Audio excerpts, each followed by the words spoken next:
तो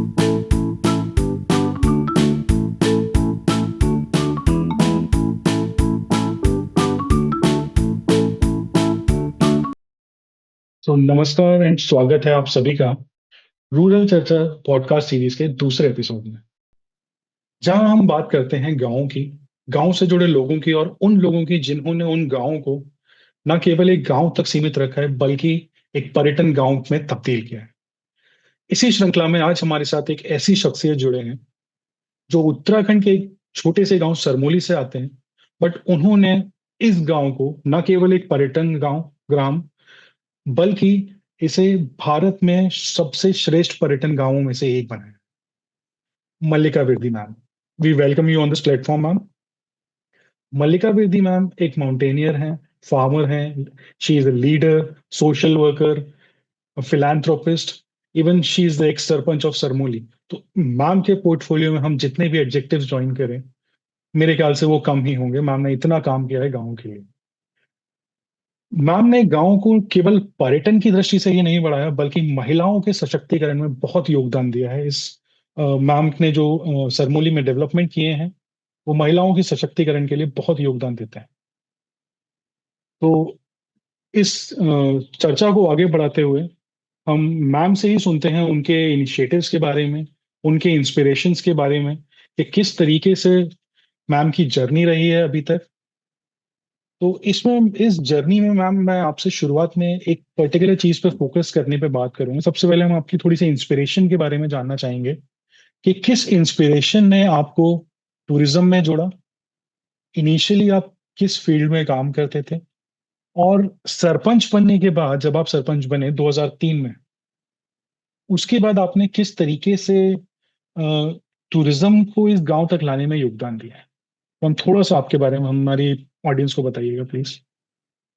जी, आपने जो परिचय दिया उसमें उपाधियाँ ज़्यादा थी, व्यक्ति के बारे में कम। और शायद आज के ज़माने में इंसान उसी तरीके से अपने आप को अपनी पहचान बनाता है। मेरी पहचान, मैं अगर उसको कहूँ तो मैं सरमोली गाँव की एक रहने वाली व्यक्ति हूँ। मैंने निश्चित रूप से ग्रामीण जीवन में अपने आप को स्थापित करने का मेरा खुद का रुझान था। मेरी परवरिश शहरी परिवेश में हुई।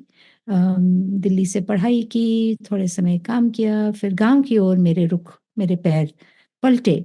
और वो क्यों? मुझे लगता है कि ग्रामीण ज़िंदगी अभी भी एक सहजता है। अम, आप जो करते हैं वो आपके एकदम से सामने है, उसके परिणाम, उसके अच्छाइयाँ। शहर इतने कॉम्प्लेक्स हो गए हैं कि and they so risky. You are not a primary producer. आपका खाना कहाँ से आ रहा है, आपका वेस्ट कहाँ जा रहा है, आपको कोई परवाह नहीं। गाँव में वो सब आपको खुद संभालना पड़ता है। आपका उपज से लेके आपके वेस्ट सब कुछ आप उसके लिए आप रिस्पॉन्सिबल हैं। पर मुझे याद है कि जब मैं शहरी ज़िंदगी में थी तो हमेशा गाँव की ओर, पहाड़ों की ओर, प्रकृति की ओर एक आकर्षण था। So we used to trek, mountaineer जैसे आपने कहा, वो सब यही था कि अपने आप को प्रकृति में कैसे आप देखते हो, कैसे स्थापित कर सकते हो। और मुझे लगता है जो आपने प्रेरणा की जो बात की, हम में से कौन है जो ट्रैवल करना ना पसंद करें? वी ऑल लव ट्रैवलिंग, क्योंकि travelling and going to new places आपके होराइजन्स, आपके जो क्षितिज है बड़ा हो जाता है। आप दुनिया से एक अलग तरह का रिश्ता बना सकते हो और आप उस ट्रैवलिंग के ज़रिए अपने आप को पहचान सकते हो। वो यात्राएँ पुराने ज़माने से चलती आई हैं। सो मुझे तो लगता है कि मेरा पर्यटन में आना, उसका इंस्पिरेशन यही था कि अगर मुझे और समाज में लोगों को ट्रैवल करना इतना पसंद करता है तो ऑब्वियसली इट हैज़ पावर। सो मेरा इंस्पिरेशन तो वहीं से आया। और रही बात सरपंच बनने की, मैं तो ये मानती हूँ कि जिस जगह को हम घर बनाते हैं, अ, वहीं पर आपको अपने सारे सपने, आप अपने असूल, आप अपने ड्रीम्स, क्या सही क्या गलत है, वहीं आप आजमा सकते हो। और पर्यटन एक बहुत बढ़िया एक जरिया मेरे को महसूस हुआ, जहाँ आप जो लोकल इकोनॉमी है उसमें भी आप प्रवेश कर सकते हो। मैम, थोड़ा-सा मैं ये और जानना चाहूँगा कि आप जैसा आपने बताया कि आप दिल्ली में पले-बड़े, तो उत्तराखंड के मुनस्यारी के एक छोटे से गाँव सरमोली तक आप कैसे पहुँचे? क्या आप इससे पारिवारिक तौर पे जुड़े थे? या आपने ये आप गाँव आपको किस तरीके से आप इससे जुड़े? किस तरीके से आपको लगा कि मुझे इस गाँव में ही काम करना है? जी सरमोली गाँव सभी गाँव जैसा है। मुनस्यारी बहुत सुंदर जगह है पर एक ग्रामीण इलाका है। हमें कोई मतलब मैं नहीं मानती कि बहुत अद्भुत है, जैसे केरल के लोग बोलेंगे गॉड्स ओन कंट्री। मैं तो कहती हूँ हर प्रदेश भगवान का देन है। हर एक में कुछ प्राकृतिक सौंदर्य या खिंचाव या अट्रैक्शन है। तो मेरा तो ये था कि पहाड़ों के प्रति मेरा एक रुझान था। अम और माउंटेनियरिंग और वो जो अपने आप को चैलेंज करना, माउंटेनियरिंग में है क्या? पहाड़ तो वहीं है, आप उसको चढ़ भी लिए तो क्या बड़ी चीज़ की? आपने सिर्फ अपने आप को फ़तेह किया। वो जो एक प्रकृति में जाकर आप अपने आप को समझने का, अपने आप को पुश करने का जो एक मौका है और फिर वही सरमोली में पहुँचने का यही था कि मैं तो कहती हूँ ये मेरी कर्म भूमि थी। जैसे हम जन्मभूमि चूज़ नहीं करते हैं, मुझे लगता है शायद कर्म भूमि भी आपको बुलाती ही है। तो रिश्ता नहीं था, पर हम लोग काम के सिलसिले में यहाँ पहले आए, जगह सही लगी, बहुत सुंदर थी। उस समय तो जब हम 34 साल पहले मुनस्यारी आए थे, तो एक ही बस आया करती थी यहाँ। पहाड़ी इलाका है, 8000 फुट पर हमारा गाँव स्थित है। तो उल्टा तो यहाँ से लोग जा रहे थे। वो ज़माना 30 साल पहले तो लोग आज भी पलायन बहुत हो रही है, पर अब कम से कम कुछ लोग वापस पहाड़ की ओर या अपनी पसंदीदा ज़िंदगी जीने का प्रयास करते हैं। तो आप यही कहिए कि हमारी किस्मत थी, मेरी ज़रूरत थी, तो one sought this place out and have never looked back. आज तक तो ये नहीं महसूस हुआ है कि क्या हमने क्या गलत किया। समस्याएँ ज़रूर रही हैं, चुनौतियाँ हमेशा रहती हैं, पर ये जगह ने बुलाया और मैं ये भी कहूँगी कि ग्रामीण इलाके में जैसे मुनस्यारी जैसी जगह में you have a sense of space, एक खुलापन है और पहाड़ इतने विशाल हैं क्योंकि हमारे घर के बिल्कुल सामने, हमारे गाँव के सामने पंचचूली पहाड़ हैं। तो आपको हमेशा रिमाइंडर रहता है कि आप कितने तुच्छ, कितने छोटे हैं उस स्पेस में। So yes I feel I belong here. एक चीज़ जो हमने जितना भी आपके बारे में पढ़ा, जितना भी आपके बारे में सुना है, एक नाम जो आपके साथ हमेशा जुड़ा मिला मुझे, वो था हिमालयन आर्क। तो हिमालयन आर्क की नींव पर थोड़ी-सी बात करते हैं कि इसको बनाने के पहले इसकी स्थापना के लिए क्या ख़्याल आपके दिमाग में आए? और इसका थोड़ा-सा हमको ये बताइए कि ये किस तरीके से काम करता है और क्या काम करता है? जी, तो आज के दिन अगर आप हिमालयन आर्क का छवि देखें, तो ये एक एंटरप्राइज़ है, टूरिज़्म एंटरप्राइज़ है।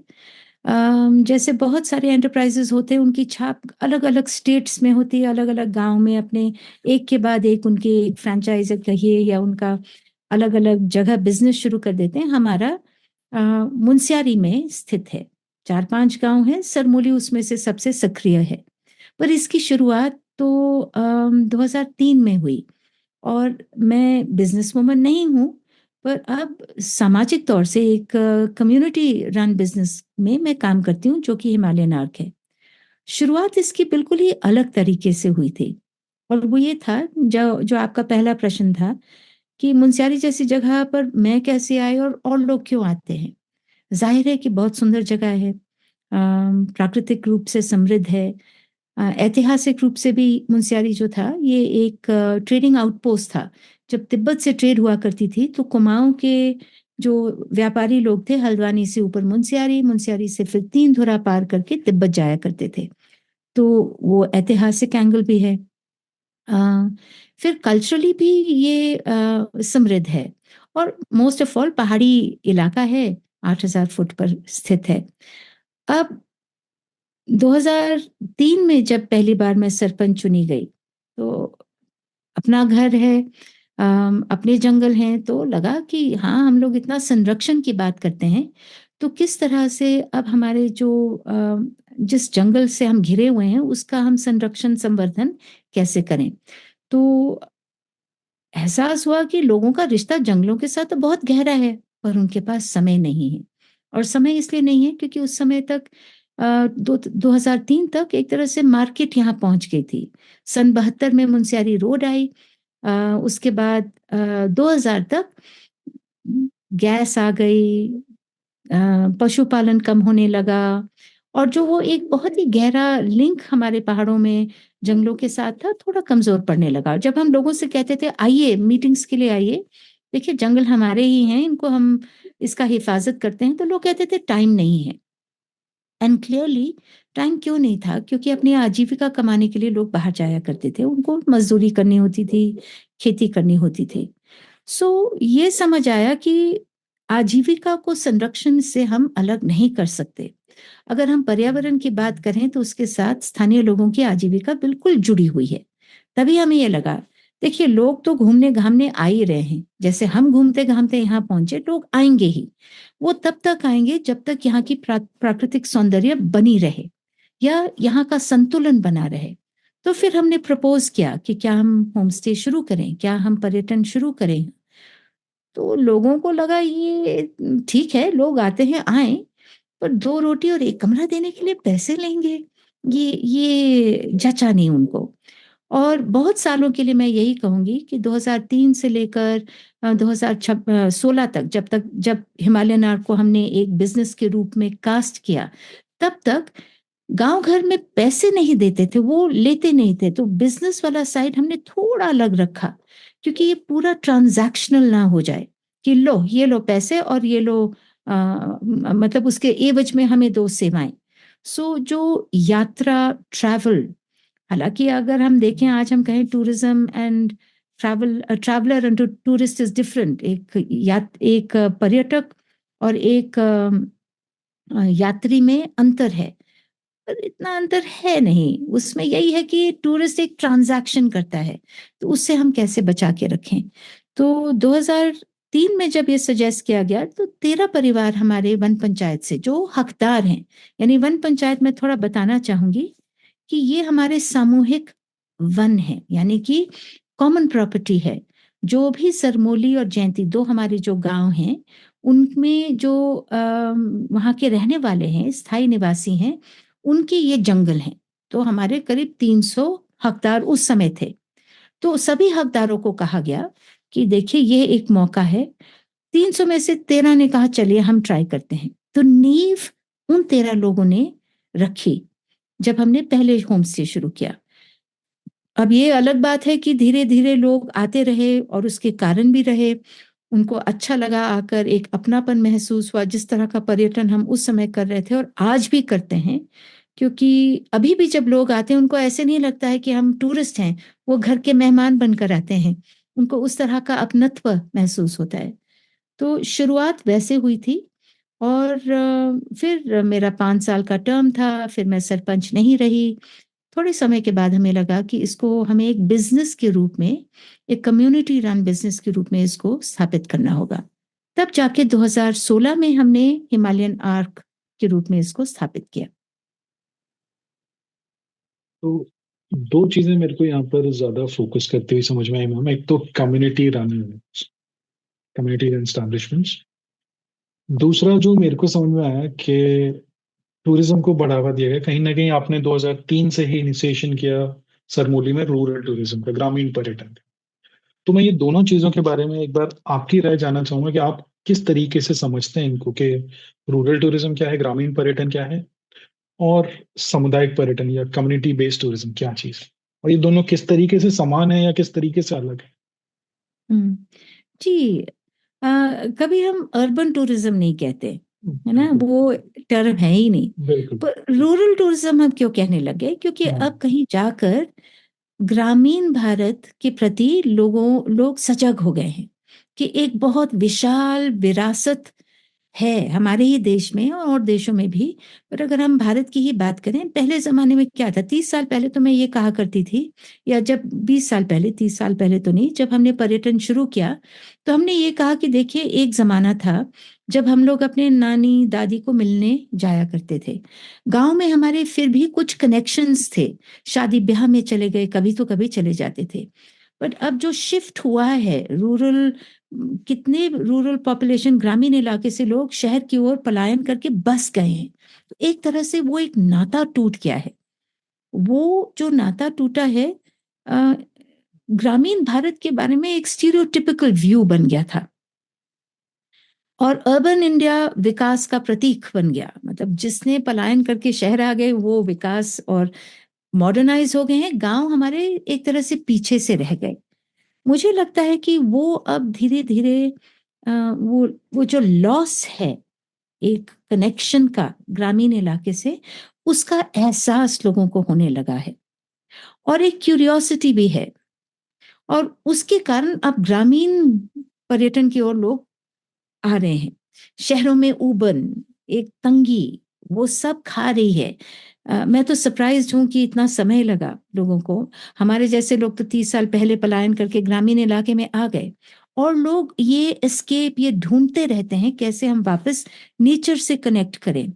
पहले तो सिर्फ एडवेंचर था, यू गो आउट क्लाइंबिंग या ट्रैकिंग, या आप ओशन में चले जाएं, सी में चले जाएं। अब लोगों को पता है देर एक मतलब सिर्फ लैंडस्केप ही नहीं, पर लोग भी वहां रहते हैं और वो कनेक्शन अब बनने लगा है। It's a new way of forging a connection with the rural reality. हमारे जो रूट्स रहे हैं, अब फिर से लोग उससे अपना एक नाता रिश्ता बनाना शुरू कर रहे हैं। तो रूरल टूरिज्म तो अगर आप कहें तो बहुत ही वाइड स्केप है। उसमें आपका एडवेंचर, कल्चर, नेचर सब आ जाता है। जब आप सामुदायिक पर्यटन की बात करते हो तो मुझे लगता है कि वो आप उस पर्यटन को कैसे कास्ट कर रहे हो। आप जानते ही हो कि पर्यटन के 4 मूविंग पार्ट्स अगर हम माने, टूरिस्ट है, उस पर तो सभी ध्यान देते हैं, पैसा वहीं से आता है। टूर ऑपरेटर्स हैं, वो वही पैसा कमाना चाहते हैं, पर जाते कहाँ हैं। एक जमाना था वो सिर्फ पहाड़ चढ़ने जाना है, वो आपके लिए एक आइटिनरी फिक्स कर देंगे, आप वहां जाएंगे, पहाड़ चढ़ेंगे, लौट आएंगे। वहां लोग कैसे रहते हैं, वहां की आर्थिक सामाजिक परिवेश क्या है, उससे वो बिल्कुल अछूता रहते थे। पर वो बदल गया है। और सामुदायिक पर्यटन वो है जहां पर टूरिस्ट, टूर ऑपरेटर, लैंडस्केप, उसके अलावा जिसको हम अब होस्ट कम्युनिटी कहने लग गए हैं, वो अब पिक्चर में आ गए हैं। वो अब ड्राइवर सीट में आने का हम लोग प्रयास कर रहे हैं कि समुदाय जो उस लैंडस्केप में रहता है, जिसका वो घर है, वो उस पर्यटन को ड्राइव करे। यानी कि अब समुदाय मालिक के रूप में उसको ड्राइव करे, केवल एक सर्विस प्रोवाइडर ना रहे। तो मैम इस चीज से मेरे को दो और क्यूरियोसिटीज डेवलप हुई हैं मेरे अंदर, क्योंकि जब कम्युनिटी आती है तो बहुत सारे लोग आते हैं, बहुत सारे लोग आते हैं तो बहुत सारी सोच आती है। तो उन सोच से कई बार हमारे सामने या आपके सामने बहुत सारी चुनौतियां आई हुई हैं, बहुत सारे चैलेंजेस आए हुए हैं जो उन अलग अलग सोच के लोगों को एक सिमिलर लेवल पर लाने के आप लाए, और उसके बाद आपने ये पूरा इनिशिएटिव स्टार्ट किया। दूसरी चीज कि जब बहुत सारे लोग इन्वॉल्व हैं तो आप इक्वल डिस्ट्रीब्यूशन ऑफ बेनिफिट्स किस तरीके से मैनेज करते हैं? जी, मुझे लगता है ये बहुत महत्वपूर्ण है। जैसे हम रूरल टूरिज़्म कह देते हैं तो हम सोचते हैं कि बस गाँव एक जैसे ही होंगे पूरे हम्म, देश में। या जब हम समुदाय की बात करते हैं या कम्युनिटी की बात करते हैं, वो भी एक बहुत कॉम्प्लेक्स यूनिट है। एक गाँव में आपकी जातियाँ होंगी, अलग-अलग महिला-पुरुष बिल्कुल। होंगे, अलग उम्र के लोग होंगे, अ, अलग आर्थिक स्तर के लोग होंगे। और मुझे लगता है कि इसको हमें स्वीकारना होगा, इसको हमको रिकॉग्नाइज़ करना होगा कि हमेशा किसी भी लैंडस्केप में जो जो लोगों ने उसको अपना घर बनाया है, ये वेरिएशंस होंगे ही। अब हमारे सामने क्या चुनौती रही और क्या हमें एक साथ लाई और क्या आज भी हमें अलग करती हैं। हमें जो एक साथ लाई वो हमारा वन पंचायत था। मुझे लगता है कि कई लोगों को जो कॉमन प्रॉपर्टी है, उसकी खूबी और वो जो एक सेंट्रल रोल एक गांव के जीवन में प्ले करता है, शायद उसके बारे में लोग इतना अभी सोच नहीं रहे हैं, या वो एक क्या बोलते हैं, विरासत हम भूल से जा रहे हैं। उत्तराखंड में जो वन पंचायतें हैं, मैं उसकी थोड़ी भूमिका बांधना चाहूंगी। आप देखिए, पहाड़ी स्टेट है हमारा और वन आच्छादित है। बहुत सारे हमारे जंगल हैं। हमारी ही घाटी का अगर हम उदाहरण लें, जो कि गोरी घाटी है, अ, सिर्फ 8% जंगल जो है वो हमारे फॉरेस्ट डिपार्टमेंट के पास है। बाकी का 64% यानी 50, आधे से ज्यादा जंगल अभी भी गांव के कंट्रोल में है। अब बदल रहा है कंट्रोल, फॉरेस्ट डिपार्टमेंट उसमें अब उनकी भूमिका बढ़ रही है, पर जब तक लोग उस पर निर्भर थे। और क्यों निर्भर थे? क्योंकि हमारी जो खेती लायक जमीन है सिर्फ 4%, 4.5% है। अब जब छोटे छोटे टेरेस्ट फील्ड्स बनाकर हम खेती कर रहे हैं, इसका मतलब है हमारे जंगल से जो रिसोर्सेज आ रहे हैं, घास, चारा, ईंधन, वो सब आ रहा है, उसके कारण उसको सामूहिक रूप से हम उसको संभालते थे। तो प्राइवेट प्रॉपर्टी, निजी संपत्ति तो है ही, पर जंगल हमारी सामूहिक संपत्ति थी। और इसमें हमें ये एहसास था कि अगर हम एक साथ उसको नहीं संभालेंगे तो कोई यहाँ बस नहीं पाएगा। वो धागा कॉमन प्रॉपर्टी का, कि ये common resource, common pool resource है। जैसे कि अगर आप देखें, आप अगर दिल्ली से बोल रहे हैं, आपका जो बाहर अ, हवा है, वो उसकी हालत देखिए। उसको कौन संभाल रहा है? कौन चिंतित है उसको लेकर? किसी और की जिम्मेवारी है। यहाँ पर ये कॉमन पूल रिसोर्स, जो एटमॉस्फेयर है, वो भी कॉमन पूल रिसोर्स है, पर उसको संभालने वाला कोई नहीं है, क्योंकि उसमें मालिकाना हक किसी का नहीं है। कॉमन प्रॉपर्टी में आपका मालिकाना हक भी है, आप उस पर निर्भर भी है, आप उसको संभालेंगे भी। तो हमारे समुदाय में ये एक साथ आ पाना अपने संचायती संपत्ति को संभालने के लिए, क्योंकि आप मालिक हैं, ये हमें एक साथ लाया। जबकि हमारे बीच अलग अलग जातियां भी हैं, महिला पुरुष भी हैं, बांटने वाली चीजें बहुत है। अब कैसे हम साथ आए? एक तो हमने कहा कि अगर आप हकदार हैं तो आपका हक है कि इस नॉन एक्सट्रैक्टिव, मतलब जहां पर आप सिर्फ दोहन करके कुछ चीज से कमा नहीं रहे हो, पर आप एक सेवा देकर कर रहे हो, पर्यटन की बात कर रही हूँ, उसमें आप सब शामिल हो सकते हो। तो एक हकदार होने के नाते वो उसमें शामिल हुए। यानी लेवल प्लेइंग फील्ड, सब कोई बराबर हैं, सब कोई हकदार हैं। आप संभालोगे, हम अपने जंगल संभालेंगे, तो हम इस पर्यटन के व्यवसाय में जुड़ सकते हैं। तो एक चीज तो ये रही। दूसरी चीज हमारे सामने ये थी कि फिर पैसे किसके हाथ में आएंगे? मान लीजिए पर्यटन शुरू हो भी गया, जो हुआ, तो कमाएगा कौन? हमारा साफ कहना था, घर की गृहिणी अगर आप होम स्टे कह रहे हो और आप बाहर जाके कमाते हो, महिलाएं घर रहकर अतिथि के लिए खाना बनाती हैं, जो भी सेवाएं हैं, हम नहीं कहते हम अतिथि की सेवा करते हैं या हम सेवा प्रदान करते हैं, पर हम मेहमान नवाजी तो करते ही हैं, उनकी देखरेख हम करते ही हैं। वो स्किल सेट, वो क्षमता महिलाओं की है। तो ये पैसा महिलाओं के हाथ आना चाहिए। और इसमें शुरुआत में लोग थोड़े से, उन्होंने कहा कितना पैसा आएगा, जाने दीजिए, हाँ हाँ कर लो। अब बन रहा है मुद्दा। क्यों? क्योंकि अब जो हमारे गांव में ही, हमारे सरमूली गांव में हमारे जो बेटे हैं, वो कह रहे हैं अब आप साइड लग जाइए, हम संभालते हैं, क्योंकि अब पैसा आ गया।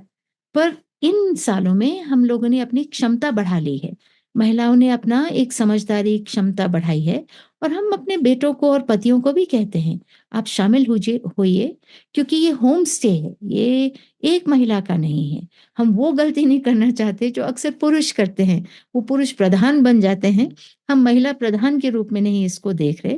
हम कह रहे हैं कि ये सम्मिलित होके, वही कॉमन प्रॉपर्टी का जो एक सोच है, ये अगर रिसोर्स कॉमनली हेल्ड है तो उसकी अर्निंग भी कॉमनली हाथों में आनी चाहिए। बशर्ते ये जरूर है कि हम महिलाओं के हाथ में जो आमदनी आती, उन्हीं के हाथ में जाती है। और ये भी देखिए ना, हम देखते हैं गांव घर में क्या होता है कि जब महिला कमा के लाती है पैसा, वो दारू में, पार्टी में नहीं करेगी। हाँ, अब हमारे गांव में भी सुन रहे हैं कि किटी पार्टी वगैरह का वो जो एक रंग है चढ़ने लगा है। पर ज्यादातर महिलाएं बच्चों की शिक्षा में, घर की समृद्धि में, उसमें लगाएंगे। सो ये सारी जो अलग अलग परतें हैं समाज में, उसको समझते हुए, पर उसको अलग नहीं, एक भिड़ंत का माहौल ना बना के, पर कैसे हम उसको एक साथ लेकर और उसकी जड़ तक जाके। एक और उदाहरण देना चाहूंगी। हमारे घर में अलग अलग लोग भी हैं, कुछों के बड़े मकान है, कुछों के एक कमरा भी नहीं था, और हम होम स्टे की बात कर रहे हैं। क्योंकि होम स्टे में आप ये हम लोग नहीं कहते हैं कि आप जाके कहीं से लोन लीजिए, कमरा बनाइए, 6 कमरे बनाइए, वो तो रिज़ॉर्ट हो होम्स या गेस्ट होम मतलब जहाँ आप रहते हैं। और ये भी मुझे लगता है बाद में हम ज़रूर इस पर ज़िक्र करना चाहेंगे कि जो हमारी परिकल्पना है ग्रामीण पर्यटन या समुदाय आधारित पर्यटन, उसको लेकर जो हम कह रहे हैं 6 कमरे बनाओ, लोग आएँगे, ज़्यादा आएँगे, वो फिर सक्सेसफुल मॉडल है। हम लोग बिल्कुल अलग जगह से शुरू कर रहे हैं। हम कह रहे हैं अगर आपका मात्र 1 कमरा है एक्स्ट्रा, आप जाके किचन में नहीं सोएंगी और अपना कमरा किसी गेस्ट को नहीं देंगी, क्योंकि अगले दिन जब आप उठोगी और जाके उनको नमस्ते कहोगी, वो तो कहेंगे ये तो किचन से आई है, ये घर की मालकिन क्या। अगर हमने एक महिला में अपने घर में, मैं घर की मालकिन हूँ, मैं यहाँ सेवादार और किसी गेस्ट की सेवा करने के लिए नहीं बैठी हूँ, आप मेरे घर में आए हैं, आप मेरे मेहमान हैं। वो जो रिश्ता है बराबरी का, अगर वो हमने नहीं फॉर्ज किया, तो आप हारेंगे ही। क्योंकि क्या होगा कि 2 मिनट के बाद या 2 दिन के बाद वो पर्यटक आप पर हावी हो जाएगा। और आज तक जैसे हम देखते हैं सरमोली में, कोई भी ऐसे नहीं कहता, ओहो! ये पर्यटक आ गया हमारे घर। है ना? अब उसके लिए हमें ना उठना पड़ेगा, करना पड़ेगा। वो खुले दिल से उनको वेलकम करती हैं, क्योंकि उनको लगता है मेरा घर है, तुम मेरे घर आई हो। वो प्राइड, वो कंट्रोल बनाए रखने के लिए। अब अगर किसी के 3 कमरे हैं, तो क्या उसको ज़्यादा बारी मिलेगी, या जिसका 1 कमरा है, वो भी उतना ही कमाएगा? तो हमने एक रोस्टर सिस्टम रखा है। हमने ये भी कहा है कि कौन ज़्यादा पर्यटन पर निर्भर है, उसको मौका दे दीजिए ना। अगर मेरे घर में पेंशन आ रहा है या मेरे पास और विकल्प हैं, थोड़ा तो सब्र रखिए। करा के साल के अंत तक हम उसको थोड़ा बहुत बैलेंस कर लेते हैं। तो जो ये इक्विटी की बातें हैं, यानी कि न्याय संगत हो, हम पक्षधर हैं उसके। और ये बनाए रखने के लिए अब आइडियल्स और सिद्धांत और सब हम सब जानते ही हैं। जस्टिस क्या है, न्याय संगत क्या है, फेयर क्या है, ये कोई किसी को पट्टी पढ़ाने की जरूरत नहीं, उसको करने में प्रॉब्लम आती है। तो हम कैसे कर पाए? हमारा एक मतलब बचकाना सा लगता है, या अजीब सा फॉर्मूला लगता है, पर हम इसको अपना दुख सुख का फॉर्मूला कहते हैं। हम कहते हैं कि देखिए, अगर पैसे को हम सुख मानते हैं, तो हम पर्यटन से कमाएंगे, पर उसका जो उसको बैलेंस जो करता है वो दुख है, यानी संघर्ष है। क्या हम एक दूसरे के साथ और समय भी खड़े रहने को तैयार हैं? यदि हैं, तो चलिए ये व्यवसाय एक साथ करते हैं, पर्यटन का बिजनेस एक साथ लाते हैं। साथ क्यों आए? क्योंकि मेरे पास तो 1 कमरा है और मेहमान आए हैं 10। एक साथ होंगे तो 5 कमरों में 10 लोग आराम से बस जाएंगे।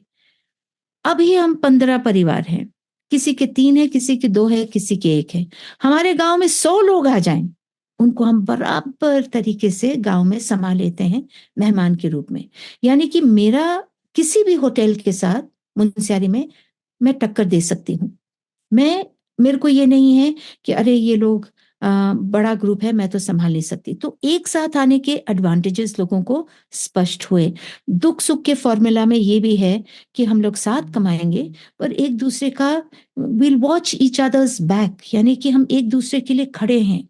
सिर्फ पैसा कमा के हमारी जिंदगी समृद्ध नहीं होगी, खुशहाली आएगी कि मैं घर में पिटू ना, मेरे पड़ोस में अगर संकट है तो उसमें भी मैं खड़ी हो जाऊं।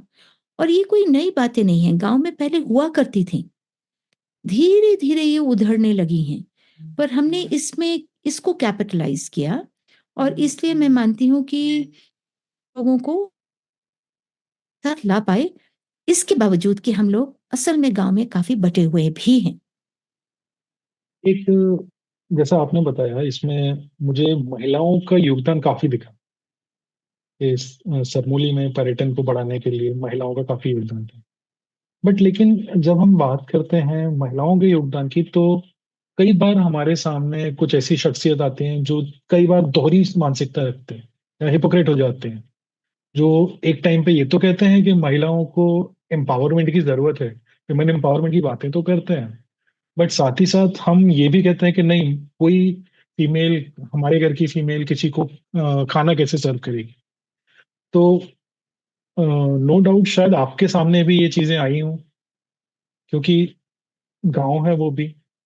तो उस दोहरी मानसिकता को आपने किस तरीके से बदला? हुँ।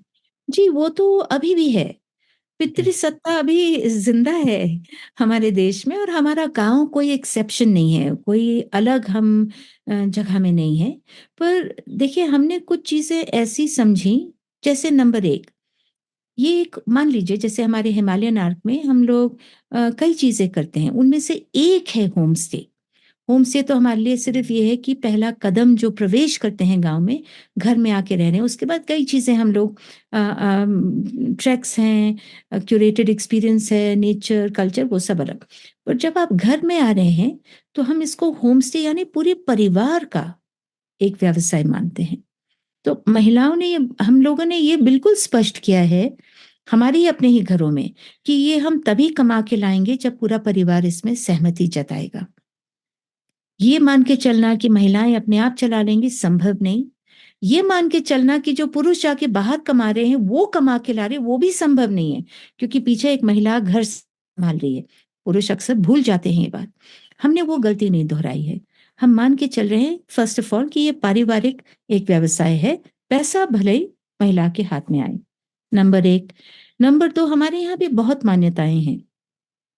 कई मान्यताएँ हैं, जैसे कि आप शहरों में तो अभी कम हो गया है, पर ऐसी मान्यताएँ जहाँ पर महिलाएँ कुछ दिन किचन का काम नहीं करेंगी क्योंकि वो दिन में वो उनकी माहवारी होती है। अब पर्यटक तो माहवारी का टाइम पूछ कर नहीं आएगा, वो तो आपके घर आ गए, अब खाना भी बनाना है, सर्व भी करना है और क्योंकि इसमें कमाई है, तो कई चीज़ें परिवार भी छोड़ने को तैयार है। शुरू में थोड़ा बहुत अनबन डिस्कम्फर्ट क्या करें, उलझनें मुश्किल थी। जात-पात हमारे गाँव में अभी भी है। कोई किसी का हाथ का नहीं खाएगा, किसी और का पानी नहीं पिएगा। पर्यटक से कैसे पूछोगे भाई साहब और बहन जी आपकी जात क्या है? आप ये भी नहीं पूछ पाएँगे आप कि वो दिन चल रहे हैं क्या? कि मैं आपको अपने किचन में आने दूँ या ना आने दूँ? तो ये जो द्वंद और जो मुश्किलें थीं, बिल्कुल थीं, आज भी हैं, पर हमने एक-एक को का सामना किया। हमने वो एक परत डाल के ये नहीं कही, नहीं जी सब बढ़िया है, हो जाएगा। ये समाज धीरे-धीरे हम लोग बदले हैं और महिलाओं ने समझा क्योंकि कमाई आ रही है और परिवार ने भी देखा, क्योंकि मैं ये दावे के साथ कह सकती हूँ कि हमारे गाँव की स्थिति पर्यटन जब नहीं हम कर रहे थे, तो काफ़ी नाज़ुक थी। सब कुछ था हमारे पास, खाना-पीना, सिर पर छत, आबो-हवा, कैश नहीं था, नकद इनकम नहीं थी, बच्चों को पढ़ाएँ तो कैसे पढ़ाएँ? उस तरह की हमारे गाँव की भी चुनौतियाँ थी। अब हमारे बच्चे देश के बेस्ट कॉलेजेस में इंजीनियरिंग इंजीनियरिंग करनी है तो जाइए, आपको फ़िल्म स्टडीज़ करनी है तो जाइए, उतना हमने कमा लिया है और क्योंकि पैसा आ रहा था तो लोग बदलने को भी तैयार थे और सबसे इम्पोर्टेंट क्योंकि अकेले नहीं थे। और हम एक साथ कर रहे थे, हम एक-दूसरे के पूरक थे, सपोर्टर्स थे, खड़े थे, सेफ्टी नेट था। कोई अनबन होगा तो एक ग्रुप है आपको सँभालने के लिए। तो वो जो लोगों ने वो दोहरी मानसिकता थोड़ा इधर का उधर करने का प्रयास किया, उसको हमने हेड ऑन चैलेंज किया, स्वीकारा। ये हम फँसे हैं यहाँ, अब क्या? कैसे बढ़ें? तो एक-एक जो हमारी चुनौती थी उसको हमने खुलकर सामना किया और खुलकर उससे उसका निवारण ढूँढा और एक साथ संगठित होकर। मैं ये समझता हूँ कि कम्युनिटी बेस्ड के साथ-साथ आपने फैमिली बेस्ड टूरिज़्म को भी अ, स्थापित किया है। तो एक सवाल मेरा ये रहेगा कि जैसे अभी पर्यटन की स्थिति तो सरमोली में अच्छी है, पर्यटक आते हैं। ये चीज़ आपने कैसे सुनिश्चित की कि पर्यटन ज़्यादा होने की वजह से उनका जो प्राथमिक व्यवसाय है, उसमें हैम्पर ना हो? पर्यटन उनकी सेकेंडरी इनकम है और वो सेकेंडरी ही बनी रहे। वो कभी मल्टीपल रीज़न्स की वजह से कभी वो प्राइमरी ना हो जाए। क्योंकि कई बार हमारे सामने ऐसी चीज़ें आती हैं कि अगर गाँव में ज़्यादा पर्यटन हो रहा है, तो गाँव की जो सोल है, गाँव का जो एसेंस है, वो खत्म हो जाता है। तो वो कैसे आपने मेक श्योर किया कि वो चीज़ें ना हो यहाँ पे? देखिए इसका जवाब तो 2020 में दुनिया को मिल गया था। जब कोविड आया और लॉकडाउन हुआ आप ये देखिए कौन कहाँ किस तरह से जिए। गाँव में हुआ, बीमारी भी आई, लॉकडाउन से हमने सफ़र भी किया, पर हम खाने के लिए मोहताज नहीं थे, हम पानी के लिए मोहताज नहीं थे, हम अपना अन्न उगा रहे थे, हम लोग के पास स्पेस था। अ, ग्रामीण ज़िंदगी में स्वावलंबन है। आप अपना जो जो सदियों से आप करते आए हैं, लोग कहते हैं कि अब हाँ ठीक है, ये आपको कब तक पालेगा, आपको अर्बनाइज होना ही पड़ेगा। जिस दिन आपका अन्न सुरक्षा देश का गया, जिस दिन आपने अपने किसान की इज्जत नहीं की, आप किसी और देश पर निर्भर हो जाएंगे, वो नलका बंद कर देंगे या आपका फूड सप्लाई बंद कर देंगे, वो देश मुंह के बल गिरेगा। हमारे गांव में वो स्वावलंबन इसलिए है क्योंकि अभी भी हमारी जो पारंपरिक खेती है, पारंपरिक कला है ऊन का, वो हम करते ही जा रहे हैं। और कोविड के समय और लॉकडाउन के समय लोगों को एहसास हुआ, ये स्वावलंबन है। दूसरा मैं ये कहती हूँ कि लोग आ क्यों रहे हैं गांव? अगर उनको शहर ही देखना था, तो शहर में ही घूमते। वो एक ग्रामीण जीवन शैली जिसमें आपका इकोलॉजिकल फुटप्रिंट बहुत छोटा है। अब लोग सोचने लग गए हैं, शहरों में हम खपत कितना कर रहे हैं, बिजली का खपत, पानी का खपत, कूड़ा जनरेट कर रहे हैं, कहाँ जा रहा है। वो अवेयरनेस अब थोड़ा ग्रो कर रहा है। मैं रिस्पॉन्सिबल टूरिज्म की बात कर रही हूँ, जहाँ पर लोग देखना चाहते हैं कि क्या कोई और जीवन शैली संभव है, जहाँ आप प्रकृति के साथ, धरती के साथ ऐसा रिश्ता बना के रखें जहां वो संतुलन अभी भी है। और गांव में लगभग है। मैं गरीबी को रोमांटिसाइज नहीं कर रही हूँ, जहां हम वो पीठ तोड़ने वाली गरीबी है वो अलग तरह की है। पर जहां हम लोग अपनी मूलभूत जरूरतें पूरी करके एक मेहमान को भी रख सकते हैं, क्यों ना रखें। और वो लोग भी क्या अनुभव करते हैं, वो देखते हैं कि लोग अपनी प्रकृति और अपनी धरती के साथ और अपनी संस्कृति के साथ क्या रिश्ता बना के रखे हैं। पर इसके साथ मैं ये भी कहना चाहूंगी, ठीक है हमने अपनी जीवन शैली को तो बना के रखा है, पर पर्यटन का जो एपेटाइट है वो बहुत बड़ा है। मतलब पर्यटन तो सब कुछ को, पर्यटक को तो सब चीज को उपभोग करना है, हर चीज एक्सपीरियंस करना है। तो हमने अपनी तरफ से कुछ नियम बना के रखे हैं। और ये एक तो हमारी जीवन शैली को हम बना के कोशिश करें बना के रखें। गांव घर में हम लोग वही वुड पैनलिंग, वही टाइल्स न लगाएं। मिट्टी के हमारे जो कमरे हैं उसी को लोग निहार रहे हैं। वो मैसेजिंग वापस आ रही है। पर एक चीज जैसे हमने कहा कि हम घर की मालकिन हैं, वो कभी मत भूलिएगा। आप आप कितनी भी फैंसी गाड़ी में हमारे दरवाजे के सामने आए हैं, आप कितने भी अमीर हो, पर आप मेरे दहलीज पर आए हो, आप मेरे मेहमान हो, मैं घर की मालकिन हूं। वो इक्वेशंस बना के रखना। दूसरा, हमने ये भी कहा कि हर चीज बिकाऊ नहीं है, क्योंकि अगर एक्सपीरियंस के साथ, अभी तो लोग एक्सपीरियंसेस खरीद रहे हैं ना, मेमोरीज खरीद रहे हैं, क्योंकि अब वो कैच वर्ड्स बन गए।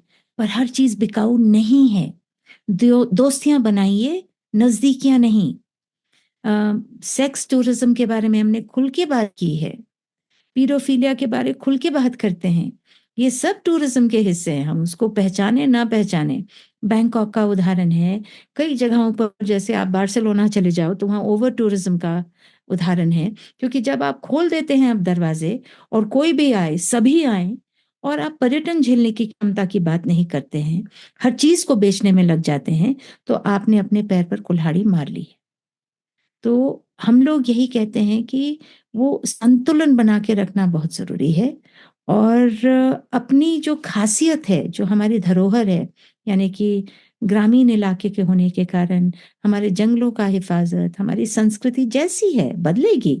हम नहीं कहते कि आप सज-धज के अपने पुराने कपड़ों में खड़े रहें ताकि आप एक म्यूज़ियम पीस के जैसे, लोग आए आपके घर में, आपको देखकर, "अरे! अच्छा, ये ऐसे रहते हैं।" ना, अपने सपने फ़ॉलो कीजिए। पर दूसरों का सिर्फ कॉपी कैट ना कीजिए, क्योंकि फिर वो हमारी कॉपी जो होगी हमेशा थोड़ी कमी होगी, क्योंकि हम साधन संपन्न हैं। हमारी विरासत हमारी संपन्नता है, ना कि वो दिखावा। एक चीज मैम, इनिशिएटिव्स के बारे में थोड़ा सा बात कर लेते हैं, और उसके पहले थोड़ा सा मैं आपसे जानना चाहूंगा सरमोली के बारे में। आपने अपना जुड़ाव सरमोली से बताया, अब थोड़ा सा हमारे ऑडियंस को समझाइए कि सरमोली क्या जगह है, सरमोली क्या गाँव है, सरमोली लोग क्यों आते हैं, और आपके कुछ इनिशिएटिव्स के बारे में, एक वन पंचायत के बारे में आपने बहुत सुंदरता से समझाया, वन पंचायत के बारे में, और क्या क्या इनिशिएटिव्स आप वहां पर ले रहे हैं, इनके बारे में थोड़ा सा हमको बताइए। सरमोली एक सामान्य गांव है। सुंदर है, पर पहाड़ में कौन सा गांव नहीं सुंदर। हम्म, बिल्कुल। हाँ, हमारे सामने बिल्कुल पंचचूली के पर्वत हैं, स्नो बर्फ से ढके हुए हैं, वहीं से पूर्व की दिशा से सूरज उगता है रोज, और शाम में खलिया की ओर ढल जाता है। सीढ़ी नुमा हमारे खेत हैं, घर हमारे थोड़े से दूर दूर हैं, एकदम बाजार के जमघट जैसे नहीं हैं। सर्दियों में सरसों और गेहूं उगता है, फिर गर्मियों भर में आलू राजमा उगाते हैं। तो जैसे कोई भी सामान्य पहाड़ी गांव, 8,000 फुट पर हम स्थित हैं। अगर आप उत्तराखंड स्टेट को देखें तो पहले तो आपके निचले पहाड़ आते हैं, फिर मध्य हिमालय आता है, फिर उच्च हिमालय आता है। तो हम अ, हल्द्वानी जो लास्ट रेल हेड है, वहां से हम 300 किलोमीटर उत्तर की ओर हैं, बिल्कुल तिब्बत और नेपाल के बॉर्डर पर। तो हम हिमालय के पहले जो चढ़ाव है उच्च हिमालय का, वहां स्थित हैं। लोग हमें रिमोट कहते हैं, हम तो कहते हैं दिल्ली रिमोट है, हम तो दुनिया का केंद्र हैं, क्योंकि हम लोग खुश हैं यहाँ। तो रिमोट नहीं है, पर हाँ, रेल हेड से हम जरूर दूर हैं। सरमोली में ज्यादातर लोग पहले खेती किया करते थे और पशुपालन और ऊन का काम किया करते थे। अब वो थोड़ा बदला है, पर्यटन से हम लोग काफी कमाने लग गए हैं। दुकानें हैं, कुछ लोग फिर सर्विस के लिए या तो फौज में या सरकारी नौकरियों में चले जाते हैं। पर 72 में रोड के आने के बाद और अब बाजार के बन जाने के बाद, हाल ही में सरमोली को नगर पंचायत में शामिल कर लिया गया है, मुनस्यारी नगर पंचायत, यानी कि ट्रांजिशन में है। अब हम लोग गांव नहीं रहे ना, तो हम शहर बने हैं। तो ये तो हमारा तो अब बड़ा इंटरेस्टिंग है। पहले तो मुनस्यारी आया करते थे, पिछले 5-10 साल में लोग सरमोली आने लग गए और बोले, ओ अच्छा, यहीं पर मुनस्यारी भी है। तो बहुत अच्छा लगा कि एक छोटा सा गांव एक बाजार को मात दे गया, अगर सोचे मात देने वाली नाम में। पर अब हम मुनस्यारी के हिस्से हैं। तो पहले तो अगर आप देखें, 20 साल पहले लोग यहाँ ज्यादातर ट्रेकर्स और माउंटेनियर्स आया करते थे, हमारे जैसे, मतलब जैसे हम भी यहाँ आए, क्योंकि यहाँ पर उच्च हिमालय की कई पर्वत है। जैसे पंचचूली 2 जो है वो 6,900 मीटर है, नियरली 7,000 मीटर। हरदोल है, तो क्लाइमर्स बहुत आया करते थे, ट्रैक मिलम का, रालम का, इस तरह के लोग आया करते थे। उस समय जब हमने होम स्टे शुरू किया तो ज्यादा ट्रैकर्स आते थे। उसके बाद फैमिलीज आने लगे कि चलो पहाड़ चलते हैं बर्फ देखने के लिए, या बर्फ से ढके पहाड़ देखने के लिए। पिछले 10 सालों में, 10-15 सालों में, जब हमने अपना पर्यटन का एक मॉडल शुरू किया, तो लोग गांव को देखने और गांव की जीवन शैली में शामिल होने आने लगे, जो मुझे लगता है कि हमारे लिए बहुत महत्वपूर्ण था। अब जीवन शैली क्या हुई, मतलब एक तो आके होम स्टे में रहे, चलिए हमारे साथ चलिए, खेती पाती, गाय पालन वगैरह आपने पहले प्रवेश किया घर में, उसके बाद फिर हम जंगल की ओर ले गए। हम मानते हैं कि जैसे उत्तराखंड अनफॉर्चुनेटली थोड़ा ये इस बात को लेकर चर्चित है कि यहाँ पर गोस्ट विलेजेस हैं, मतलब भूतिया गांव। मुझे तो बहुत बुरा लगता है जब कोई ऐसे बोलता है। पलायन तो इंसान हमेशा करते हैं, बिहार से भी तो पलायन करते हैं लोग। बिहार के गांव को भूतिया गांव नहीं कहते हैं। पर मेरा यह मानना है कि लोगों की एस्पिरेशंस बदल गई हैं। शहर जाओगे तो आप सक्सेसफुल हो, गांव में रह गए तो आप हो क्या।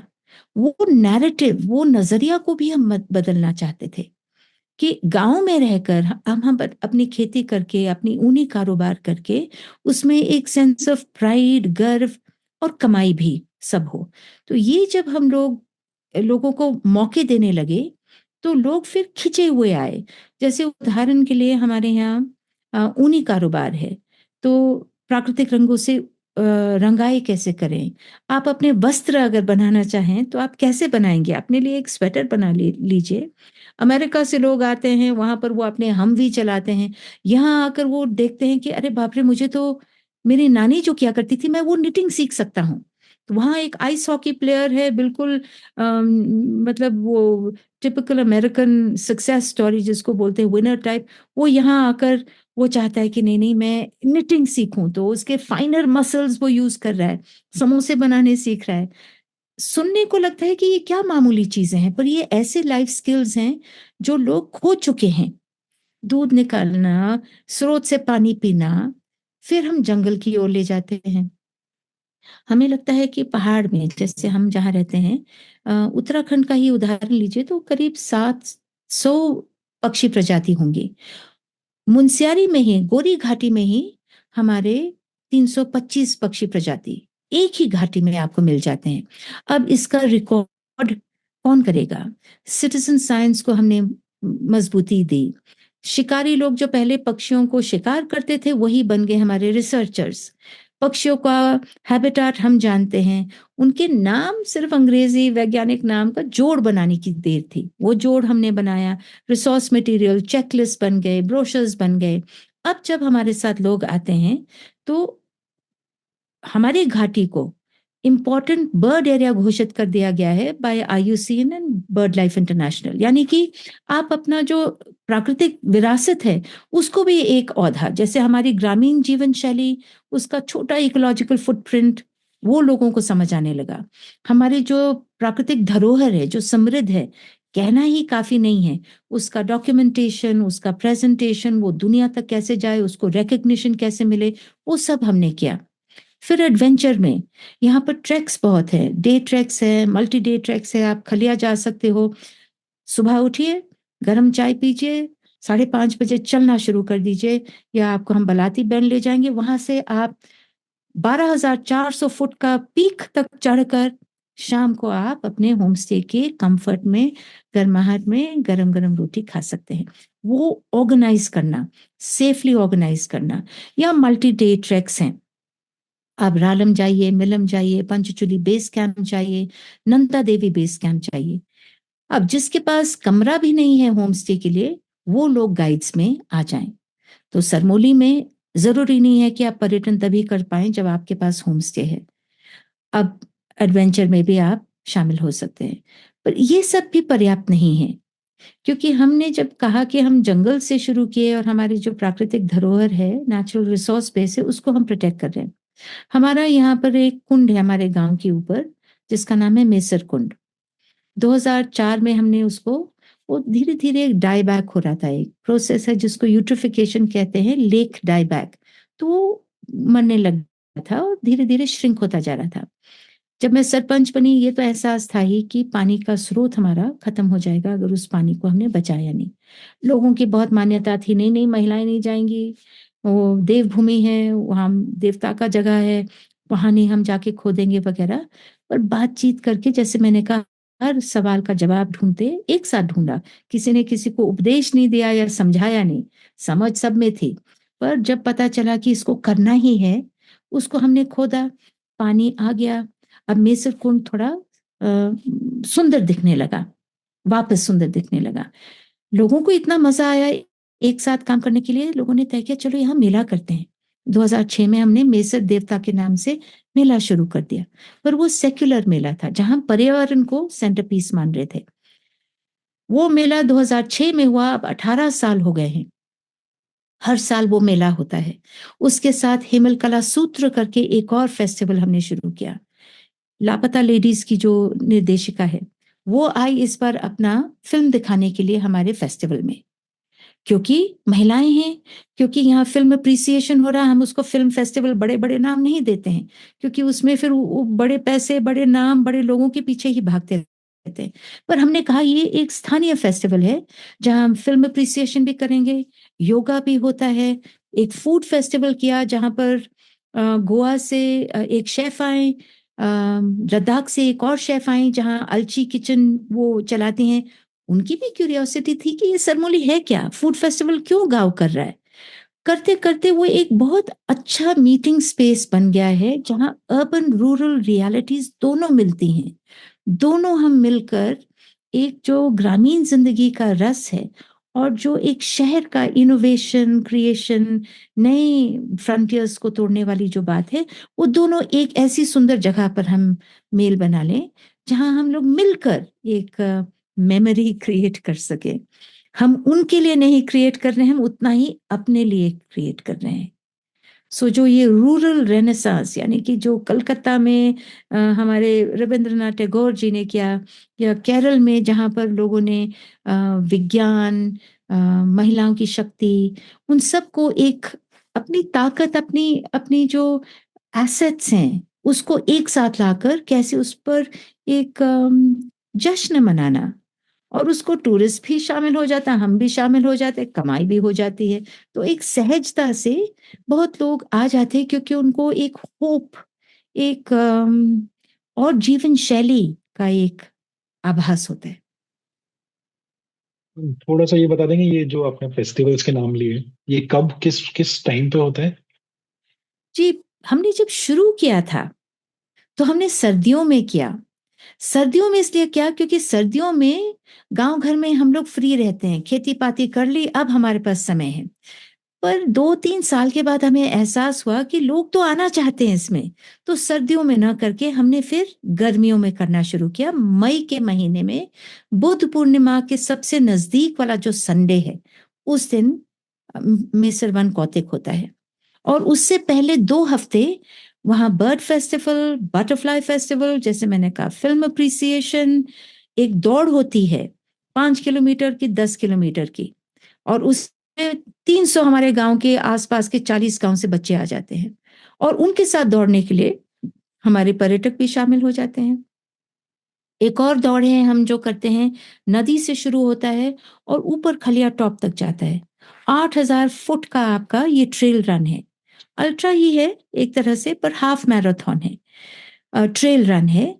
इसके लिए देश विदेश से पर्यटक आ जाते हैं, क्योंकि उनको लगता है भाई ट्रेल रनिंग करनी है।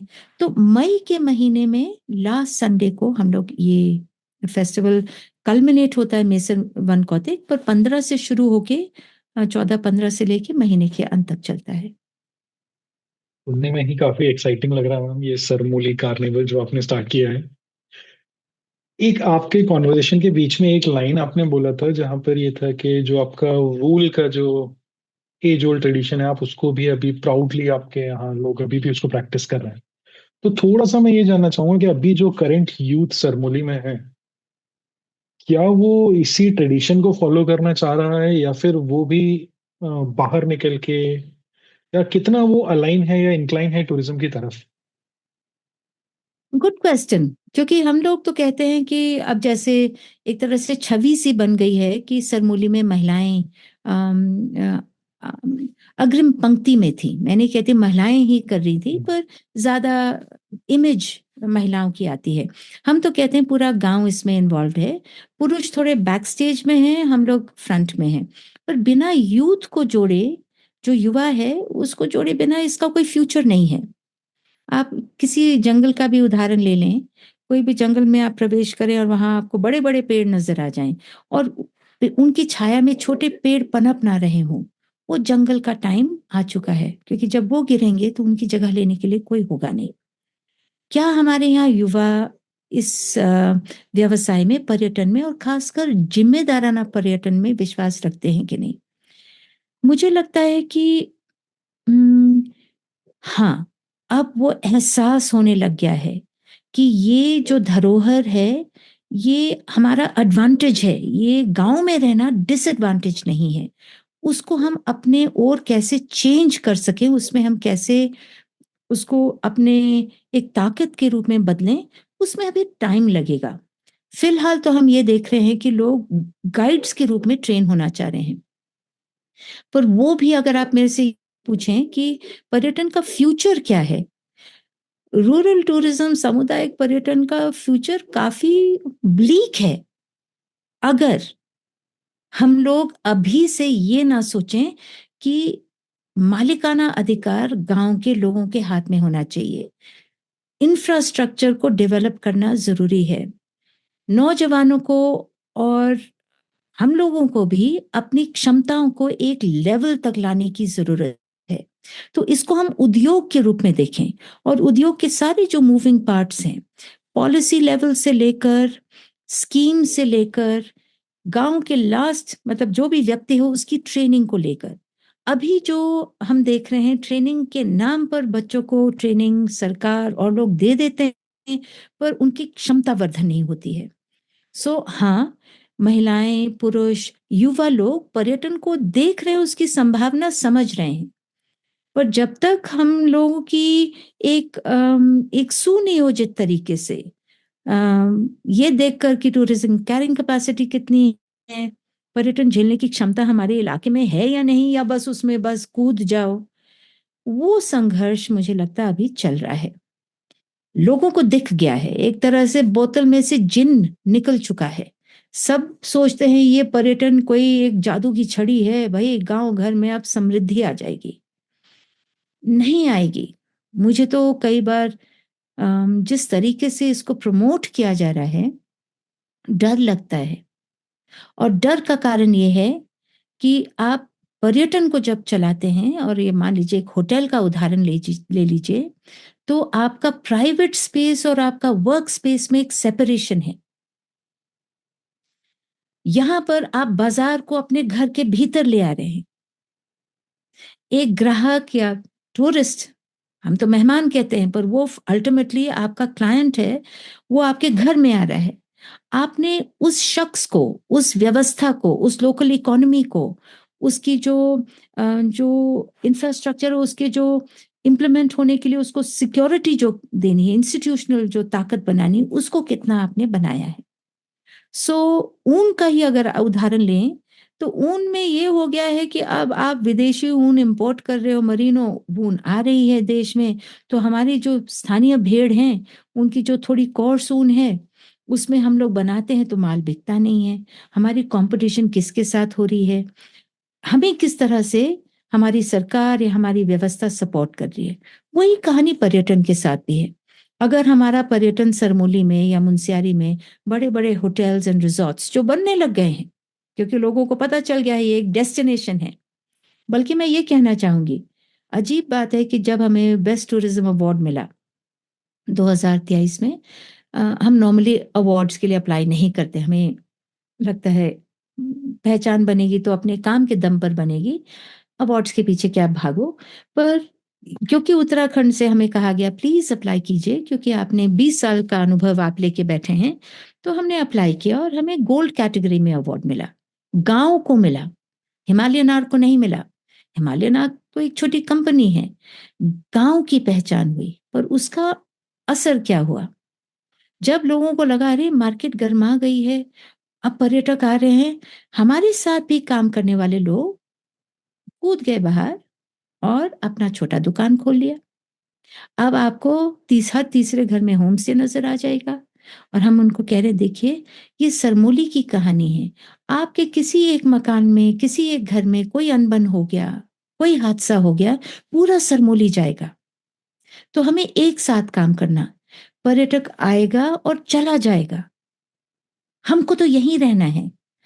पानी, अब होटल्स बनने लग गए हैं।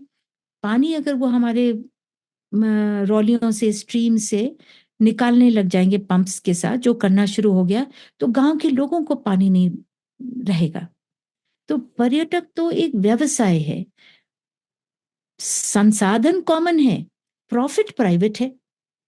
कीमत सब देंगे पर प्रॉफिट मैं कमाऊं। तो उस तरह का पर्यटन हमारे इस मुनस्यारी में ना आए। नौजवानों को अभी होड़ है, उनको लगता है कि कैसे ना कैसे हम इससे कमा लें। थोड़ा चैलेंजिंग तो है। तो हम भी पर्यटन को थोड़ा सहम कर देखते हैं। अपनी जीवन शैली को हम नहीं बदलना चाहते। ये हमारी एडिशनल इनकम के रूप में जरूर आ जाए। जब प्राइमरी इनकम हो बन जाएगा तो हम हर चीज को दाव पर लगाना शुरू कर देंगे, और फिर स्थानीय लोगों को यहाँ जी पाने के लिए दिक्कत होगी। और जिसको हम ओवर टूरिज्म कहते हैं, वो यही है। शुरुआत तो यहीं से होता है। अगर आपने अपने संसाधनों को देखा नहीं, और जो वो पहले वहां रहते थे उनका फर्स्ट राइट टू यूज अगर हमने प्रोटेक्ट नहीं किया, तो वो प्रॉब्लमेटिक होगा। बिल्कुल सही कहा आपने। कई बार परिस्थितियां कुछ ऐसी हो जाती हैं कि हमको ये कहना गलत नहीं होगा कि टूरिज्म से ही टूरिज्म खत्म हो गया। बिल्कुल, तो वो अपने आप ही उसको मारेगा। कोई भी अच्छी बिल्कुल। चीज़ को अगर आपने उसको सोचा, समझा नहीं, उसकी हिफ़ाज़त नहीं, उसकी लिमिट्स को नहीं समझा, और ये लिमिट्स मैं ये कह रही हूँ गाँव वालों के, हम तो करेंगे ही, क्योंकि सबसे बड़ा खामियाज़ा गाँव वाले ही भुगतेंगे। बिल्कुल। अगर हमने ये सोचा कि पर्यटन कोई जादू जादू की छड़ी है, या हम अंधाधुंध उसको प्रमोट करें। रूरल एरियाज़ में हर जगह पर टूरिज़्म नहीं होना चाहिए। कुछ जगहें हैं, समझदार लोग, जब आप मंदिर में प्रवेश करते हो, आप एक आस्था के साथ प्रवेश करते हो। आप जूते उतार के वहाँ जाते हो। आप जंगल में प्रवेश करेंगे, आप शांत रूप से जाएँगे, हो-हल्ला करोगे तो आप गलत कर रहे हो। तो ये लिमिट्स, ये दायरे समझना बहुत ज़रूरी है। हम रिस्पॉन्सिबल टूरिज़्म का झंडा तो और स्लोगन और नारा तो लगा देते हैं, पर हम लोग खुद, हम देख रहे हैं कि जो एग्रीगेटर्स हैं, जो ये अब प्लेटफ़ॉर्म्स बन गए हैं, हर चीज़ को बेचो, बेचो, बेचो। मंत्र मार्केटिंग का हो गया है।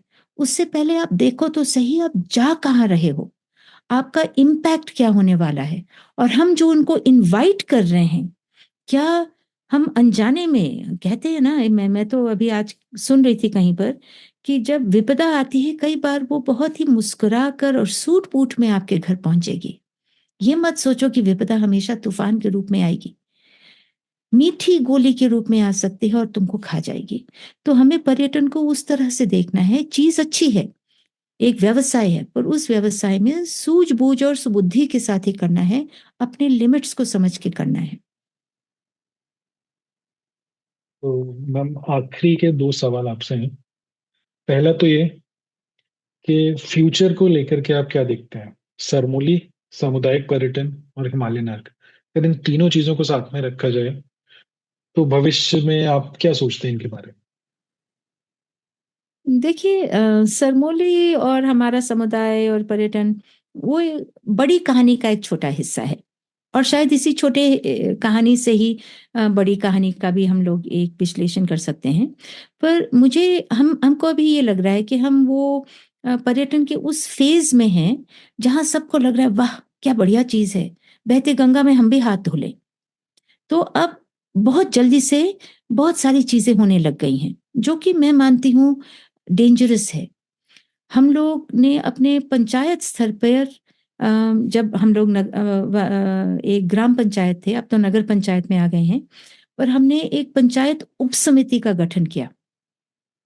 हमने एक घोषणा पत्र और स्टैंडर्ड ऑपरेटिंग प्रोसीजर्स बनाए। हिमालयन आर्क तो एक छोटा हिस्सा है। सरमोली में तो कई तरह के कंपनीज चलेंगे, कई होम स्टेज चलेंगे, होटल्स आएंगे, एग्रीगेटर्स आएंगे। हमको तो सब लेवल पर सतर्क रहना है।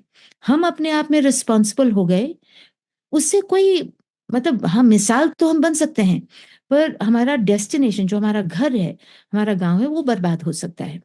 तो हम ये मानते हैं कि एक, हमें ये समझना है कि हमारे क्षेत्र, सरमोली का उदाहरण लेते हैं, तो हम लोग कितना बदलाव झेलने के लिए तैयार हैं पर्यटन के नाम पर, जिसको हम टूरिज्म कैरिंग कैपेसिटी कहते हैं। लिमिट्स ऑफ एक्सेप्टेबल चेंज क्या है? हर घर में मेहमान आ जाएँ, इतने मेहमान आ जाएँ कि हम ही अपने घर में या अपने गाँव में अनजाने से महसूस करें, नहीं चाहिए।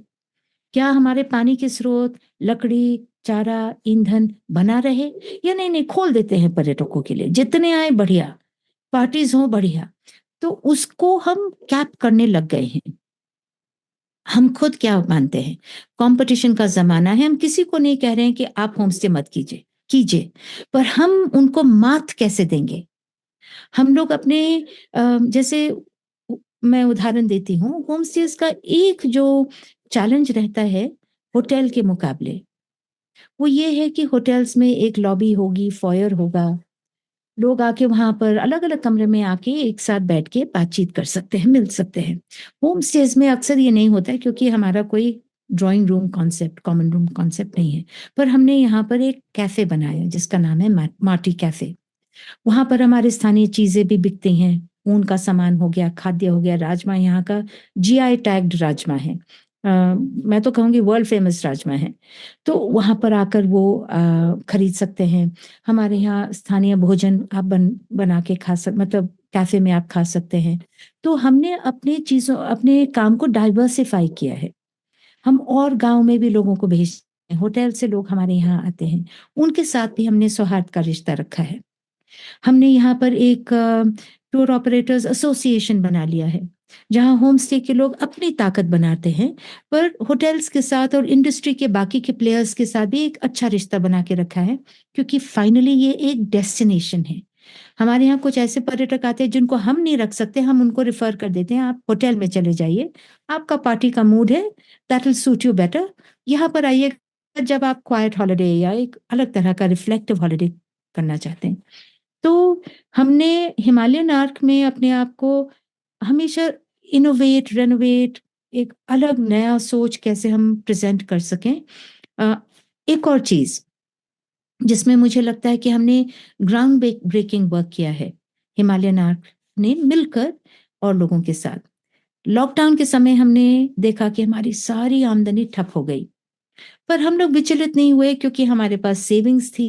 हमारा 1 साल आराम से बीत गया। हमने अपने जो बचा कोष था हिमालयन आर्क में, हमने सबके एक-दूसरे को पैसे हमने बाँटे और एक-दूसरे के लिए हम खड़े रहे। पर उस दौर में हमें ये भी एहसास हुआ कि पर्यटक हमारे यहाँ आते हैं और वो हमारे साथ अपनी मेमोरीज़ बनाते हैं और फिर वापस जाके उसके बारे लिखते हैं। कहानियाँ हमारी हैं, आवाज़ उनकी है, हम कहानियाँ क्यों ना अपनी बताएँ। स्मार्टफ़ोन्स हमारे पास हैं, स्किल सेट्स हमें डेवलप करने हैं, वैसे भी लोग अपने रील्स बनाने लग गए थे। हाँ, हम स्वयं की तो मार्केटिंग कर ही रहे हैं, तो why not do it for our इलाका? तो हमने एक वेबसाइट बनाई जिसका नाम था वॉइसेज़ ऑफ रूरल इंडिया। और उस समय 2020 में 5 अलग-अलग एंटरप्राइज़ेज़ जो कम्युनिटी बेस्ड टूरिज़्म एंटरप्राइज़ेज़ थे, वो जुड़े। 5 स्टेट से 5 ऑर्गनाइज़ेशंस। आज 5 साल बाद हम लोग 11 स्टेट से 90 स्टोरी राइटर्स की कहानियाँ वहाँ छप चुकी हैं। वो रिटन कहानियाँ हैं, ऑडियो कहानियाँ हैं, वीडियो कहानियाँ हैं, मल्टीमीडिया हैं, क्रिएटिविटी का भंडार है हमारा ग्रामीण इलाका। और वही लोग जो पहले सिर्फ लोगों को स्वागत करते थे अपने घर में या गाइड के रूप में ले जाते थे, अब वो स्टोरी टेलर्स बन गए हैं और वो स्टोरीज़ अब इस वेबसाइट पर पब्लिश हो रही हैं। उससे क्या हुआ है कि अब हम नैरेटिव को कंट्रोल कर रहे हैं। हमारे मेहमान हमारे घर आते, हम मालकिन तो थे ही। हमारा इलाका, हमारा भूखंड जहाँ पर सरमोली बेस्ड है, वो उसकी हिफाज़त कर ही रहे थे। पर अब हमारी कहानियाँ बाहर भी ट्रैवल कर रही हैं। तो अपने आप को इनोवेट करते रहें, रेलेवेंट रहें, टूरिस्ट को भी हम इनकरेज करें कि वो हमारे अम, हमराही बने। अ, हमारी जीवन शैली को समझे, रिस्पेक्ट करें। वो हम अब बदल रहे हैं नैरेटिव, और रिस्पॉन्सिबल टूरिज़्म में टूरिस्ट का भी रवैया बदल रहा है। बिल्कुल। एक आखिरी सवाल, 2 सवाल के बारे में आपने पूरे पॉडकास्ट में कुछ ना कुछ बोला ही है। बट फाइनल, अगर आप कोई 5 चीज़ें अन्य किसी गाँव को, किसी एनजीओ को, किसी ऑर्गनाइजेशन को सुझाव देना चाहें कि वो अगर उसको अपने गाँव में पर्यटन डेवलप करना है, तो इन 5 चीज़ों को ध्यान में रखा जाए। तो वो कौन-सी 5 चीज़ें होंगी? आप मुझे 5 पर ही रोक दे रहे हैं। आप हमसे पूछे और चलिए हमारे गाँव आप आए। नहीं, नहीं, मैं सही कह रही हूँ, आप इसको अन्यथा ना लें, मैं ना, ना, 5 ना, ही बिल्कुल भी। बोलूँगी। पर हमारे अनुभव से जो 20 साल का अनुभव रहा है, और हमारी जो ख़ासियत ये रही है कि ये जो मैं आपसे शेयर भी करूँगी, ये हमारी मिली-जुली एक अनुभव से आई हुआ एक नज़रिया है। सबसे पहले तो मैं ये कहूँगी कि आप ये देखिए कि हमने जो देखा, मैं आपसे क्या कहूँ, हमने जो किया मैं वो कहूँगी। सबसे पहले तो हमने यही देखा कि अम, क्या यहाँ लोग आना चाहेंगे और क्यों आएँगे? यानी कि अपनी ताकतों का जायज़ा लिया। हमारी ताकत क्या थी? हमारी जीवन शैली, ग्रामीण जीवन शैली, हमारे जंगल और उसको सँभालने का जो इकाई है वन पंचायतें, हमारा एका। तो हमने अपनी विरासत, चाहे वो सांस्कृतिक या प्राकृतिक विरासत, उसको समझा। और उसको फिर कैसे आप पर्यटक के साथ शेयर कर पाएँगे, उसका हमने तरकीब निकाला। एक तरकीब ये था सिंपल कि अगर कोई आएगा होटल में रहकर हमें देखने, दर्शक के रूप में देखने ना आए, वो आके हमारे साथ रहे। साथ रहना है तो क्या हमारे पास स्पेस है या नहीं? तो पहला तो ये था कि हमने अपने जो एसेट्स थे या जो हमको लगा कि इसके कारण हम आकर्षित कर पाएँगे, उसको उसका जाँच किया। फिर उसके लिए हमने व्यवस्था करना शुरू किया। दूसरा ये है कि हम क्या उसके लिए व्यवस्था करेंगे।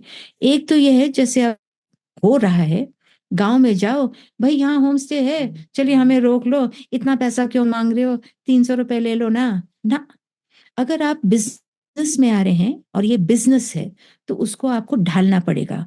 होम स्टे कैसे चलाना है, कितना पैसा लेना है, क्या सुविधाएँ देनी हैं, क्या देने की ज़रूरत नहीं है। आप होटल नहीं हैं, आपको वो सब नहीं करना है। जैसे हमें कई बार लोग कहते हैं कि आप होटल मैनेजमेंट का ट्रेनिंग गाँव घर वालों को क्यों नहीं देते हो? हम कहते प्लीज़ डोंट डू दैट। छुरी-काँटा यहाँ कोई नहीं यूज़ करेगा। साफ-सफाई की ज़रूरत है। क्योंकि वो नहीं है पर्यटन। पर्यटन है वो आत्मीयता, वो अपने गाँव घर का खाने का तरीका, तो वो अपनी ताकतों को पहचान के सेकंड हमारा सुझाव ये होगा, अपनी क्षमताओं को बढ़ाओ। होटल वाली क्षमता नहीं, अपनी ताकत पर आधारित क्षमता को समझ के बढ़ाओ। तीसरा और जो मुझे लगता है बहुत इम्पोर्टेंट है, मालिकाना हक बना के रखो। टूरिज्म में अब डिजिटल युग के कारण आप अपने ही मंच से अपने आप को मार्केट कर सकते हो, पर इंडिविजुअल नहीं, सामुदायिक इसलिए क्योंकि आप एक दूसरे की सुरक्षा हो। आप सामुदायिक संसाधनों का इस्तेमाल करके कमा रहे हो, तो उसका संभाल भी आपकी ज़रूरत है। तो तीसरा हम कहेंगे मालिकाना अधिकार, पर सामुदायिक मालिकाना अधिकार बना के रखिए कि आपका डेस्टिनेशन आपको लोगों को बुला के ला रहा है, आपका होम स्टे नहीं। ये भ्रम में मत रहिए कि आपके घर में आ रहे हैं, सिर्फ़ आपको मिलने। वो एक इलाके में आ रहे हैं, इलाके की ताकतें, उसकी संवेदनशीलताएँ हैं, ये चीज़ आप ज़रूर मान के रखिए। चौथा मैं कहूँगी कि इसको हम उद्योग के रूप में समझें। और जब इसको उद्योग के रूप में देखें, आप उसको हैंडीक्राफ्ट सेक्टर ले लीजिए या कोई भी सेक्टर जहाँ ग्रामीण इलाका, ग्रामीण लोग उसमें शामिल है, खेती ले लीजिए। वहाँ पर क्योंकि उसको प्रॉपर सपोर्ट नहीं मिला है, पॉलिसी लेवल कोई कहीं और बना रहा है, सच्चाई और संघर्ष हमारे कहीं और चल रहे हैं। हमें उस लेवल तक, योजनाओं के लेवल तक, पॉलिसी के लेवल तक, गाँव से अपनी आवाज़ पहुँचानी है। और उसके लिए कैसे पहुँचानी? कहना सरल है, पर जैसे हमने अपने एसोसिएशंस बनाए हैं, हम लोग एकता सिर्फ़ गाँव के स्तर पर नहीं करते हैं, हम लोगों को एक इलाके के स्तर पर करने हैं।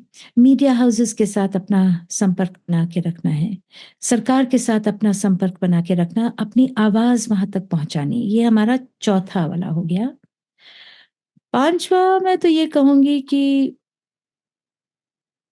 मुझे जो बहुत इम्पोर्टेंट लगता है कि हर चीज़ की सीमा समझना ज़रूरी है। पर्यटन को हम जादू की छड़ी ना मानें। मुझे लगता है सरकारें भी ये गलती कर रही हैं। ग्रामीण पर्यटन के नाम पर वो विकास को ग्रामीण पर्यटन के साथ जोड़ दे रही हैं। एक इलाके का विकास तब होगा जब हर हाथ में काम होगा, बेसिक व्यवस्था होगी, स्कूल होगा, अ, अस्पताल होगा, लोगों के हाथ में जैसे मैंने कहा काम होगा। ये है विकास।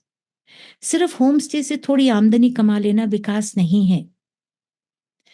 कहीं पर वो दो धार तलवार में कहीं हम कट ना जाएँ, क्योंकि विकास के नाम पर हमने पर्यटन शुरू किया, पर्यटन ऐसा आया कि उसने हमारे संसाधन ही खा लिए। वही उसका फर्स्ट राइट हो गया क्योंकि वो तो पैसे दे रहा है, खरीदने वालों की बाज़ार है। कस्टमर इज़ किंग, हम तो कहते हैं कस्टमर इज़ नॉट किंग। अ, ग्राहक राजा नहीं है, हम महिलाएँ जो गाँव में रहती हैं, हम घर की मालकिन हैं, रानियाँ नहीं हैं, मालकिन हैं। अगर हमने ये नहीं समझा, तो पर्यटन हमें गाँव को ध्वस्त कर देगा। तो लास्ट तो मैं यही सुझाव दूँगी कि अपने लिमिट्स और पर्यटन की लिमिट्स को समझें और फिर उसमें फुल फ़ोर्स जाइए और अपने लिए जो आपको करना है, अपनी हिफ़ाज़त करते हुए वो करिए।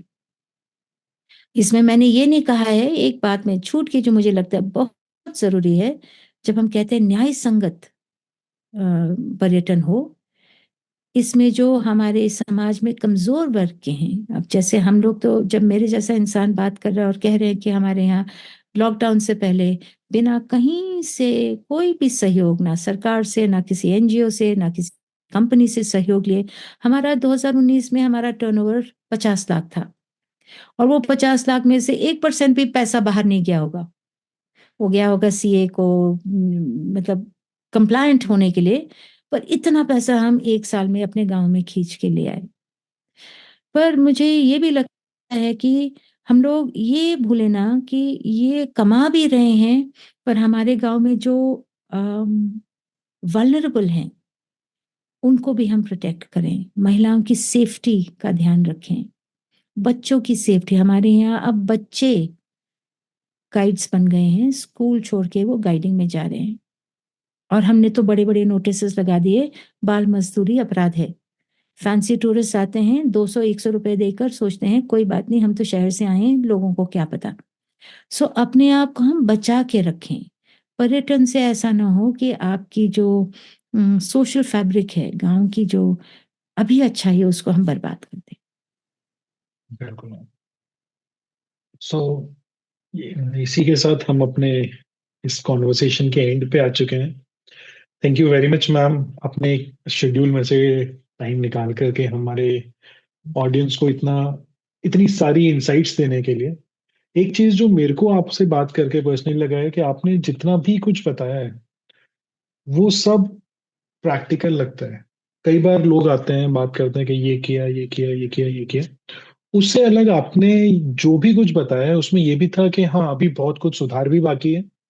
तो उन चीजों में थोड़ा सा मतलब काफी हद तक प्रैक्टिकलिटी समझ में आई। बहुत ज्यादा इंसाइटफुल था, बहुत ज्यादा एफर्ट्स लगे। ये समझ में आया कि कितने एफर्ट्स लगे आपको इस स्टेज तक आने के लिए। सो उसके लिए हमारी ऑडियंस की तरफ से, हमारी इस टीम की तरफ से आपको बहुत बहुत धन्यवाद, अपने शेड्यूल में से टाइम निकाल के इस प्लेटफॉर्म पे आने के लिए। Thank you so much ma'am. Thank you Chandradeep. मैंने भी बहुत एन्जॉय किया आपके साथ बात करने में। धन्यवाद। Thank you so much ma'am.